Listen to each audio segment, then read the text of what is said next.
وفي رواية الختان بدل إيفاء اللحية. لم أجد هذه الرواية في الصحيحين ولا في كتاب الحميدي، ولكن ذكرها صاحب الجامع وقد الخطابي في معالم السنن عن أبي داود برواية عمار بن یاسر. مسلم شریف کی حدیث ہے، راوی ہیں ام المومنین عائشہ صدیقہ رضی اللہ تعالیٰ عنہ کہ 10 چیزیں جو ہیں یہ تمام انبیاء کی سنت ہے. 10 چیزیں اور یہ فطری چیزیں ہیں، یعنی یہ سب قدرتی ہیں بالکل، اس میں کوئی بناوٹ بھی نہیں ملاوٹ بھی نہیں. دنیا میں دونوں خرابی موجود ہے، کہیں بناوٹ ہے کہیں ملاوٹ ہے. یہ بالکل خالص پیدائشی چیزیں ہیں، اس کو انسانی پیدائش چاہتی ہے. 10 چیزیں ہیں اور بہت کان لگا کے اب سننا پڑے گا تو ہی آپ یاد کر پائیں گے.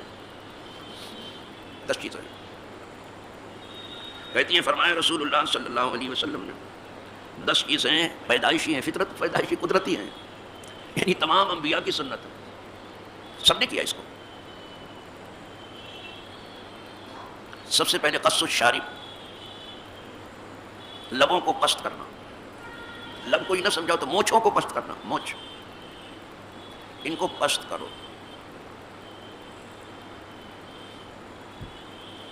یہاں مونڈنے کا حکم نہیں پست کرنے کو، ان کو پست کرو. لیکن ایک دوسری روایت میں ہے اوف الشوارب، مونچھوں کو کم کر دو، بالکل مٹا دو بالکل. وہ ایفاء اللحى واعفوا اللحى، اور داڑھی کو بڑھا لو. مونچھوں کو ختم کرو اور داڑھی کو بڑھاؤ. تو وہاں سے یہ ہے کہ اگر کسی نے اس کو کم کرنے کی جگہ پہ مونڈ بھی لیا تو کوئی حرج کی بات نہیں ہے. مونچھوں کو سب سے پہلے یہی آیا. دوسری چیز ہے ایفاء اللحیہ، لحیہ داڑھی کو کہتے. داڑھی بڑھانا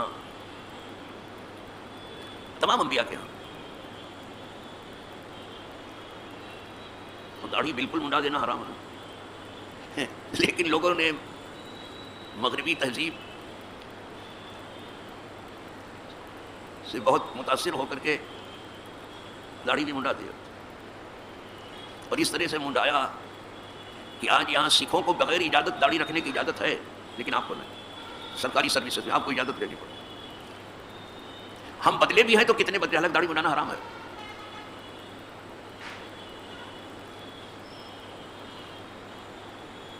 مغربی تہذیب سے آنکھیں کچھ ایسی چکا چوندھ ہو گئی ہیں کہ ان کو یہی بہت اچھا لگتا ہے کہ داڑھی منڈاتے. حالانکہ جیسے سر کے بال سے اللہ پاک نے عورتوں کو عزت دی، اسی طرح سے داڑھی سے مردوں کو عزت دی. داڑھی عورت کو نہیں ہوتی، مرد ہی کو ہوگی. تو مرد کی بڑی علامت داڑھی ہے، یہ مرد ہے. اسی طرح سے عورت کے بال جتنے زیادہ ہوں، جتنے بڑے ہوں، اس کا حسن ہے. مغربی تہذیب کے زیر اثر انہوں نے بھی اپنا بال چھوٹا کرانا شروع کر دیا، اور کچھ تو منڈی بیگم بنی گھوم رہے ہیں.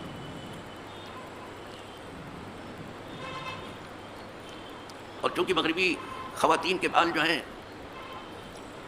کچھ مہندی کے کلر کے ہوتے ہیں، تو انہوں نے وہ مہندی والا کلر بھی اپنے کالا رنگ چھوڑ کر کے مہندی کلر کو سمجھے بہت اچھا لگتا ہے. حالانکہ یہی وہ چیز ہے کہ کالی رہتی ہے تو اچھی لگتی ہے.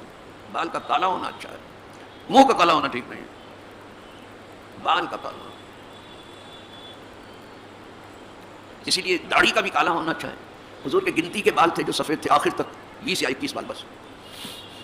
تو کالا ہونا بھی ہنر ہے. یہ یہاں بھی بغیر سمجھے بوجھے. اب تو مغربی دنیا اگر اپنے پھٹے ہوئے پینٹ میں پیوند لگا لے تو فیشن سمجھ کے یہ بھی پیوند لگا کے گھوم گے. یہ اندھی تقلید ہے، بلائنڈ فیتھ، اندھ وشواس. اتنی پوری طرح سے چل پڑے لوگ. تو داڑھی بڑھانا مشہور یہ ہے کہ اس میں عورتیں بہت آڑے آتے ہیں. عورتوں کی کیا مجال ہے اس میں؟ وہ بیچاری آڑیا، ان کو کیوں بیچارے نشانہ بناتے ہیں؟ عورتوں کی کیا مجال ہے؟ کیوں کہے داڑھی نہیں ہونی چاہیے؟ کیا مجال ہے کسی کی؟ حضور کہیں ہونی چاہیے اور عورت کہے نہیں تو کیا ہے؟ کیا زن مرید ہے؟ کیا یہ عورتوں کا مرید ہے؟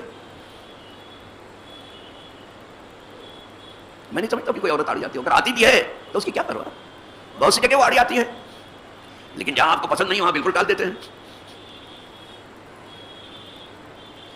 تو داڑھی بڑھانا بھی یہ خصال فطرت میں سے. اب سوال یہ پیدا کتنی بڑھائی جائے داڑھی؟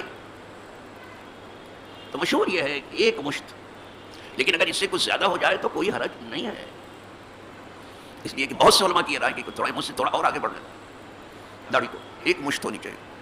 کچھ لوگ داڑھی تو رکھتے ہیں لیکن فرینچ کٹ، اس میں بھی مغرب کی نقل ہے. یہ نہیں، ایک مشت ہو یا تھوڑا بڑی ہو اس سے. بعض نے کہا کہ نہیں ایک مشت ہی رکھیے تو زیادہ اچھا ہے. حسن بصری وغیرہ کہتے ہیں بڑی بہت جلیل القدر تابعی ہیں کہ اگر تھوڑا بڑی ہو جائے کوئی حرج کی بات نہیں، تو داڑھی بڑھاؤ اور مونچھوں کو گھٹاؤ، پست کرو اس کو.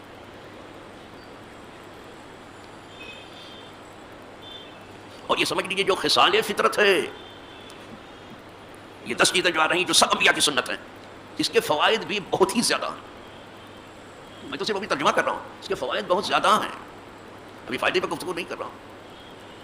داڑھی بڑھاؤ، اس کا فائدہ اسے معلوم ہوگا جو بڑھائے گا، اور اس کا فائدہ اسے معلوم ہوگا جو مونچھوں کو گھٹائے گا. 2 ہو گیا. تیسری چیز سواک یعنی مسواک کا، اس پر بحث گزری. مسواک بھی خصال فطرت میں سب انبیاء کی سنت، جتنے انبیاء سب کی، یہ سب قدرتی چیزیں ہیں. وہ استنشاق الماء، اور ناک میں پانی ڈالنا یا چڑھانا، ذرا سا پانی لے کے ہلکا سے جو آپ کھینچتے ہیں نا، بہت زور سے نہیں کھینچے کہ اوپر تک جائے، یہ نرم حصے تک پہنچ جائے، اسی کو کہتے ہیں پانی کھینچنا، استنشاق الماء. وقص الاظفار، اور ناخنوں کو تراشنا. ناخن جو ہیں چاہے ہاتھ کے ہوں چاہے پاؤں، 2 جگہ ہوں گے، ہاتھ اور پاؤں میں ہوتے ہیں، اس کو تراشنا بھی یہ سب انبیاء کی سنت. اور جمعہ کے دن ہو تو زیادہ اچھا. اس کا بہت سے لوگوں نے، بہت سے علماء نے بہت فائدہ بتایا کہ اگر جمعہ کے دن ہو تو زیادہ اچھا ہے. جمعہ ہر قسم کی ستھرائی چاہتا ہے، تو جو ناخن کے اندر میل کچیل ہوتا ہے سب نکل جاتا ہے. اور چونکہ جمعہ مسلمانوں کی عید ہے اور عیدین سے بڑی عید ہے، یہ میں بیان کر رہا ہوں برابر، یہ تو پھر سب عیدوں کی عید آ گئی تھی، عید میلاد، اس لیے میں نے وہ مضمون لے لیا. ابھی ہم جمعہ کا بیان ختم تھوڑا کیا، ابھی تو جاری رکھا ہے میں نے. تو جمعہ کے دن ناخن تراشے جائیں تو زیادہ اچھا ہے. ویسے بہت بڑے ہوں اور نک تراشے گئے ہوں تو کبھی بھی تراش سکتے ہیں. اب ناخن کیسے تراشے جائیں سنت طریقے پر، وہ بھی سن لیجیے، کیونکہ ہم حدیث پڑھ رہے ہیں. جب ہاتھ کے ناخن تراشنے ہو تو کلمے کی انگلی سے شروع کریں، داہنے ہاتھ. ہمیشہ حضور جو ہے اچھا کام سیدھی طرف سے کہنے کو بول دیتے، یہ کلمے کی انگلی ہے. پہلی انگوٹھے کے بازو میں یہاں سے شروع کریں، پھر یہاں چھنگلیہ تک آ جائیں، چھنگلیہ سے گزر کر کے بائیں ہاتھ کی چھنگلیہ نے چھوٹی انگلی آخر والی، وہاں سے ہوتے ہوئے پھر ناخن تک بائیں آ جائیں. جب بائیں انگوٹھے کو بھی کاٹ لے تب سیدھے انگوٹھے کو. یہ سب سے بعد میں انگوٹھے کا ناخن کاٹا، یہ مسلوک طریقہ ہے. آئی بات سمجھ. لیکن جو نہ جانتا کر لے تو کوئی بہت بڑا گنہگار نہیں ہوگا. یہ کریں گے تو ثواب آپ کو ملے گا، اور انبیاء کی آپ سنت ادا کریں گے، اور سارا مزہ انبیاء کی سنت ادا کرنے، سارا لطف بھی اور سارا فائدہ دے گا. پاؤں کا ناخن کیسے کریں گے، کیسے کاٹیں گے؟ تو سیدھے پاؤں کی چھنگلیاں سے شروع کریں، اور کاٹتے کاٹتے پھر انگوٹھے تک آ جائیں، انگوٹھے کو بھی کاٹ دیں، پھر اس انگوٹھے سے بائیں پاؤں کے انگوٹھے تک پہنچ جائیں، اور پھر چھنگلیاں تک پہنچ جائیں. یہ مسنون طریقہ ہے ناخن کاٹنے کا. تو یہ ناخن تراشنا بھی کاٹنا بھی خصال فطرت میں ہے، 10 پیدائشی چیزوں میں ہے. وغسل البراجم، اور براجم کا دھونا. براجم آپ نہیں جانتے ہوں گے، براجم کہتے ہیں انگلی کے جوڑ کو، انگلیوں میں جوڑ ہے، دیکھو یہ بیچ میں جوڑ ہے، کیا قدرت نے حکمت سے بنائے. اگر یہ جوڑ نہ ہوتے تو ہم موڑ نہیں سکتے تھے انگلی، ہاتھ کو موڑ نہیں سکتے. آپ چاہو تو پھیلاؤ، چاہے تو موڑو، جوڑ ہے. تو یہ جہاں جوڑ ہے خاص طور سے، تو یہ حصہ مڑتا رہتا ہے. جو چیز مڑتا ہے وہ کبھی پھیلتا ہے، وہاں میل جمع ہوتا ہے. تو اس کو اچھی طرح سے دھونا، غسل جہاں جوڑ جو انگلیوں کا ہے، تاکہ کوئی میل یہاں جمنے نہ پائے وضو میں. اس سے لوگ قافل ہیں، غسل البراجم سے. اس کو پورا غسل دینا ہے، اچھی طرح سے دھونا، نہیں تو یہ کالا ہو جائے گا. یہ اس کلر کا نہیں رہے گا. جو کام کاج کرنے والے آدمی ہیں زیادہ تر ان کے لیے آفت ہے. ونتف الابط، اور بغل کے بال اکھیڑنا. ہر آدمی اکھیڑ نہیں سکتا ہے بغل کے بال، تو مون لے. لیکن جو نتف الابط اکھیڑنے کی بات ہے اس میں فائدہ یہ ہے، جن کو بغل کے بال اکھیڑنے کا عادت فٹافٹ اکھیڑ دیتے ہیں، تو ان کے یہاں بغل میں جو پسینے کی بو برائے نام ہوگی، وہ مسام تیزی سے کھل جاتے ہیں ایک دم اکھیڑنے سے. لیکن ہر کوئی جو ہے بغل کے بال اکھیڑ نہیں سکتا، تو مونڈ لے وہ. لیکن مونڈنے سے بال اور اس کی جڑیں اور مضبوط ہو جاتی ہیں، کوئی حرج کی بات نہیں ہے. اکھیڑ دو یا مون لو یا کوئی پاؤڈر وغیرہ لگا کے اس کو صاف کر لو، لیکن یہاں اکھیڑنے کی بات آئی ہے، سمجھے آپ؟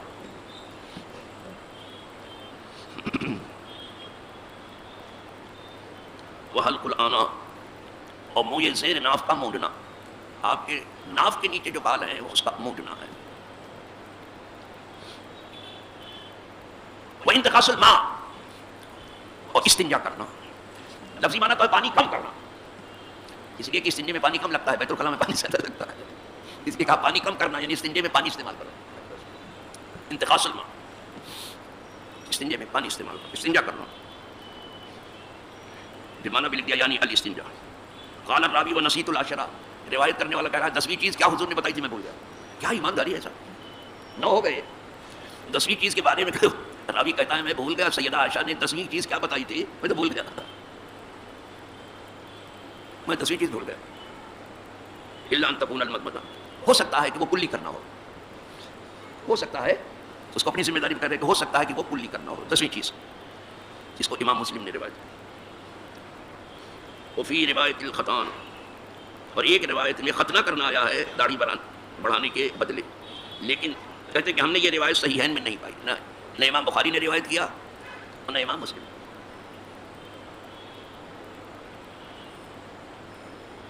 ولا فی کتاب الحمیدی، اور کتاب حمیدی میں بھی میں نے یہ نہیں پائی روایت، ولیکن ذکرها صاحب الجامع، صاحب جامع نے اس کا ذکر کیا ہے، ایسے خطابی نے بھی معالم السنن میں بھی روایت کرتے ہوئے ابو داؤد سے اور حضرت عمار سے روایت کرتے ہوئے کہا لیکن یہ روایت مجھے ملی نہیں، بڑی ایمانداری سے نقل کر دیا اس کو۔